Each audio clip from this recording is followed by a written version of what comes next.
dan kita kembali dalam Smart Business Coaching. Listener, The Power of Love, apa yang akan kita bahas sampai habis nanti lagunya itu. Tapi jelas ada kaitannya seperti yang tadi opening. Tapi yang pasti sore hari ini kita akan meneruskan pembahasan dari minggu lalu ya. Iya, edisi yang lalu. Minggu lalu. Hari ini apakah setelah stop jalan maju?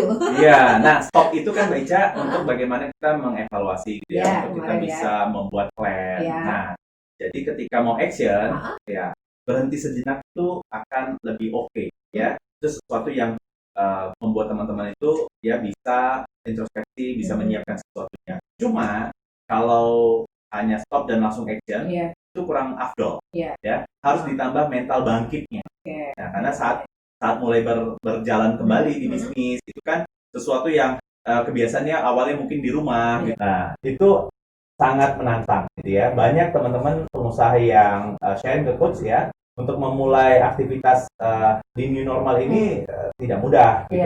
Nah, makanya kita harus bahas nih, tema kali ini adalah bangkit. Bangkit itu ada panjangannya lagi. Oh, itu singkatan juga. Oke. Yang pertama, B, berani hadapi tantangan. A, kita kayak tebak-tebakan gitu ya. B, nah, B-nya itu kan berani hadapi tantangan. Nah, A-nya itu adalah akui kegelisahan diri. Nah, ini kita akan bahas satu persatu ya. N, ya, niat kuat nggak cukup, jadi buatlah visi. Ya, dan apa tadi G ya? Bang G dong sekarang. Ya. Untuk para true leader harus bisa jadi great leader, ya. Maka ketika kita jadi great leader, maka timnya juga great. Ya. Leadernya dulu ya. Mulai dari leadernya dulu. Kemudian K, kerja remote di era new normal atau WFH itu why not gitu. Ya, karena memang ini menarik ini. Buat bisnis yang mau autopilot, ini sebenarnya dibutuhkan. Bagaimana bisa kontrol tanpa di dalam bisnis. Nah, ya, apalagi ini para tim manajemen, ya. Jadi kalau dulu tuh harus ngantor, ya, semua dibahas harus offline. Nah, dengan saat ini memaksa kita teman-teman pebisnis agar bisa remote, ya, kerjanya remote, ya, work from home, gitu ya. Nah, ya paling nggak kalau karyawannya pada udah ngantor, ya ownernya boleh work from home atau work from everywhere, ya, gitu. Nah, itu yang K.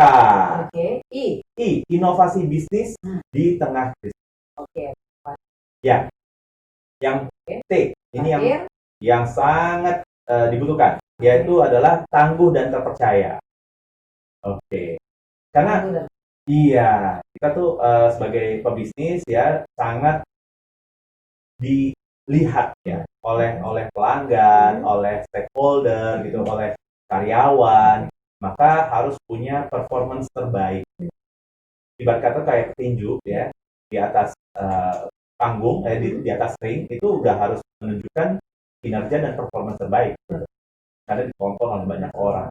Bukan lagi latihan ya, Coach ya? Bukan. Nah, latihannya kan, latihannya di coaching nanti ya, Mas. Oh iya. Latihan tinju ya. Dalam bisnis maksudnya ini. Iya. Terutama mengalahkan ego dan diri sendiri. Ya, bagaimana berdamai dengan diri itu penting banget. Karena seringkali kegagalan itu bukan dari luar ya, tapi mental ya. Iya, mentalnya nggak bangkit. Oke, kita akan breakdown satu-satu, mudah-mudahan waktu kita cukup membahas bangkit ini ya, Coach ya. Yes. Kalau bahas kue bangkit udah lewat. Udah lewat. Lebaran kemarin. Sesinya udah lewat. Kapan kita bahas lagi? Iya. Nah, kali ini kita bangkit mentalnya harus oke sebagai true leader. B, kita awali dari B.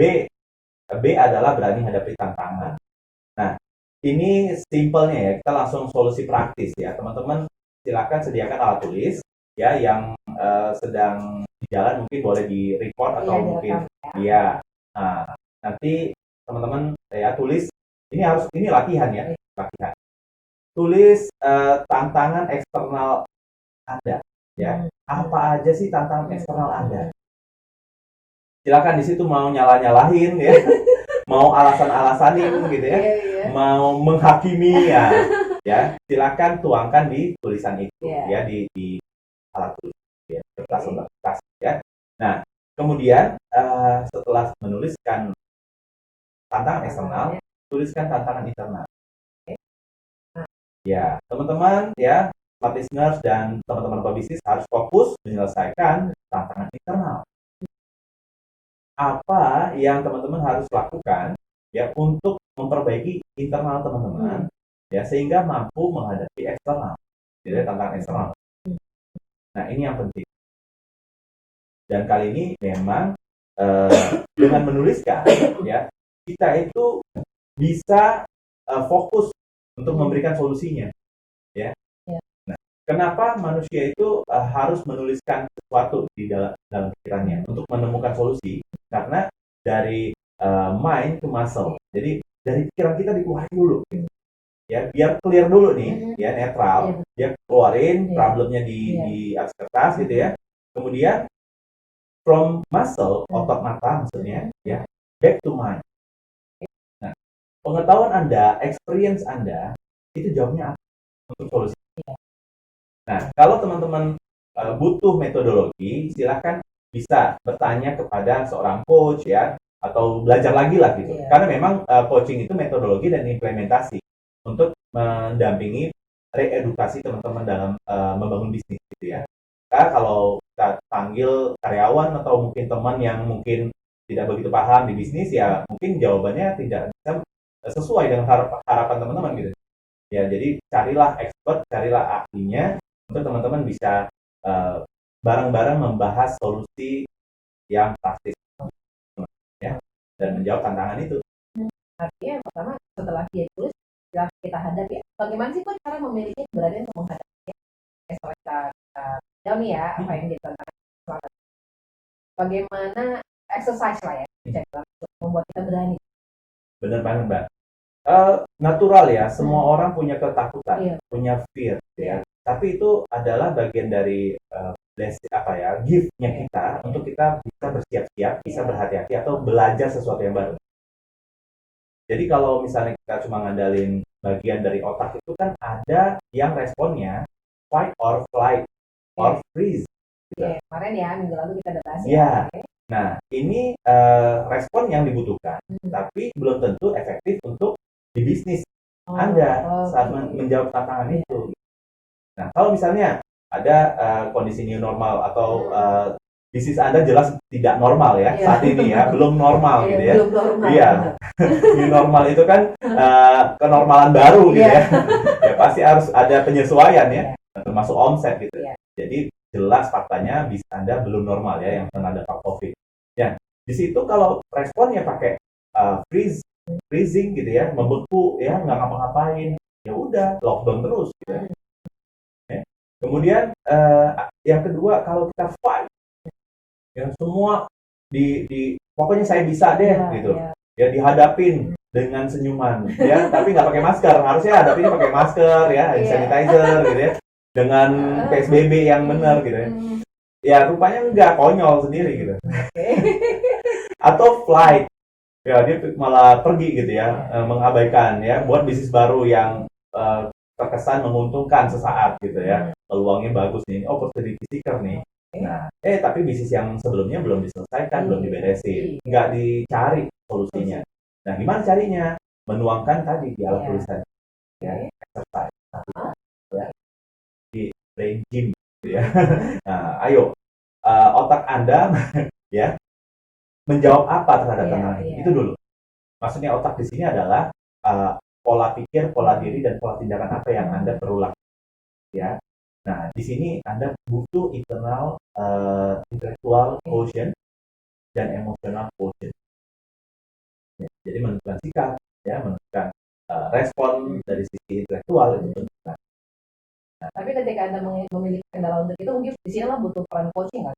Ya, kenapa? Karena ada orang lain yang di luar dari problem Anda melihat dengan sudut pandang yang netral, ya, dan punya banyak metodologi yang dibutuhkan, tools yang dibutuhkan untuk bisa buat strategi, ya, dan bisa mendampingi Anda gitu ya. Maksudnya dampingin ini kan kalau teman kita gimana ya, mau ajak ngobrol belum tentu dia punya waktu, ya, karena nggak profesional gitu ya.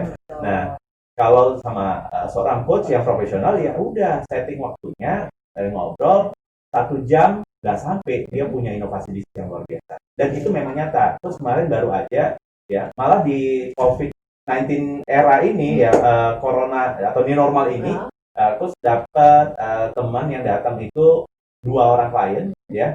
Jadi 2 orang klien ini pertumbuhan cepet banget. Padahal tadinya ya dalam kondisi yang disaster gitu ya. Dan omsetnya udah minus banget, udah minus puluhan juta.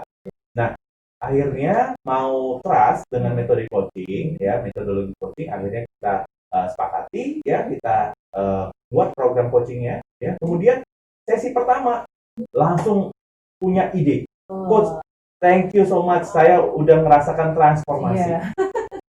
Biasanya Mbak itu bisa 2-3 bulan gitu. Untuk sampai di titik itu ya. Untuk sampai titik itu gitu. Nah makanya ini yang paling penting, karena ketika teman-teman punya strong why ya, disitulah teman-teman bisa tumbuh ya, untuk bisa sukses luar biasa. Jadi apa alasan kuat teman-teman? Ya ada yang pengusaha yang oh ya udah so-so kita mau buat sistem yang rapi gitu ya, tapi kondisi bisnisnya masih oke ya, tapi ya itu banyak tapinya gitu ya. Mau coaching juga ya udah nantilah coach gitu ya. Akhirnya home fun ya bukan homework ya, PR atau tugas yang perlu diselesaikan seorang owner, ya udah itu nggak jalan. Kenapa aku bilang home fun? Gini, kalau kita di bisnis ya beda dengan kita bekerja. Kenapa? Kalau bekerja kita hanya menekuni ya satu profesi tertentu sesuai dengan jabatan kita ya, job desk-nya. Nah, kalau bisnis ini apalagi UKM harus bisa jadi-jadian. Benar. Ya, itu ya. Everything officer. Iya. Ya, kapan jadi manajer marketing, kapan jadi manajer produksi atau operasional, kapan jadi HRD-nya, kapan jadi finance-nya gitu ya. Terus kapan jadi supervisornya yang ngawasin itu berjalan sistemnya, kapan juga bantuin karyawan jadi staff gitu ya. Kapan jadi CEO-nya ya, untuk mikirin kontekstual berpikir dan membangun visi gitu. Itu benar-benar harus diperangi, harus bisa dilakoni dan konsekuensinya bisa dijalani. Nah itu, dan menariknya teman-teman tuh harus punya pendamping yang bisa paham tuh ya, untuk bisa menyadarkan. Sebenarnya bukan menyadarkan, kita sebagai seorang coach itu memberikan challenge gitu, tantangan melalui pertanyaan ya, powerful question yang membuat teman-teman tuh bisa dapat macam inspirasi atau akhirnya tersadar gitu, apa sih yang dibutuhkan dan apa solusi. Dia selama ini face, tapi karena kehadiran dari coaching dia buka pikirannya, wawasannya, dan ketemulah ide-ide yang ya. Yes. Biasanya bisa dapat Mbak dari luar, dari teman, dari informasi. Tapi karena fokusnya nggak dicari, itu di otak kita ini ada sistem kerja namanya reticular activating system. Itu memfilter informasi-informasi yang masuk ke diri kita, ke otak kita. Nah makanya itu ketika di coaching dengan profesional, benar-benar ada situasi yang membuat teman-teman tuh merasakan reedukasi. Jadi fokus belajarnya, terus level kognisinya meningkat dari tahu, paham, kasih, analisa, sintesis atau sintesa, dan evaluasi suatu problem dan solusi yang teman-teman butuhkan. Baik, untuk B kita satu sesi ya. Masih bisa ya? Bisa, tapi kita bahas nanti A, N, G, K, satu sesi. Ya. Kita break dulu ya Coach ya. Siap. Kami akan kembali untuk Anda di segmen selanjutnya, Smasner. Jangan kemana-mana, tetap pastikan dalam Smart